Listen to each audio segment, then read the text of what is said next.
Sizning farzandingiz necha oyligida qoringa ochishni o'rgangan va bolangizga qoringa yotishni o'rgatish uchun nimalar qilgansiz? Bolalar qachondan mustaqil o'ngga, chapga ag'darilib qoringa ochishni o'rganib olishadi.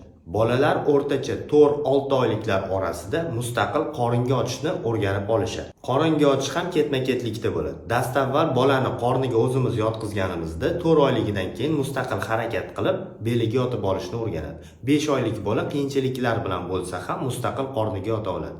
6 oyligida esa mustaqil qorniga yotadi va qo'liga tayanib tanasini hamda boshini ko'tarishi mumkin. Bolalar mustaqil qoringa ochishni hamda qo'llariga tayanishni o'rganishmasda emaklash jarayoni ham kechikadi. Qoringa yotayotganda bolada nerv, mushak hamda muvozanat vestibulyar markazlari yaxshi rivojlanadi. Qoringa yotqizishni o'rgatish uchun bolaning o'ng va chap tomonlariga o'yinchoqlarni qo'yish va o'sha tomondan gapirish kerak. Bola o'sha tomonga qarab harakatlanadi. 4 oyligidan keyin esa bolani o'ng va chap yonboshiga yotqizishni o'rgatish kerak. Ko'proq qoringa yotqizish va massaj ham yaxshi natija beradi. Bolalarning 3 oylikkacha mustaqil qoringa ochishni o'rganib olishi ularning tez va yaxshi rivojlanayotganligini bildirmaydi. Bu normal holat emas.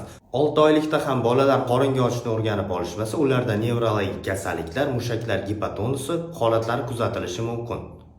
Haddan tashqari ozg'in va haddan tashqari semiz bolalarda ham qoringa ochish holatlari kech kuzatiladi.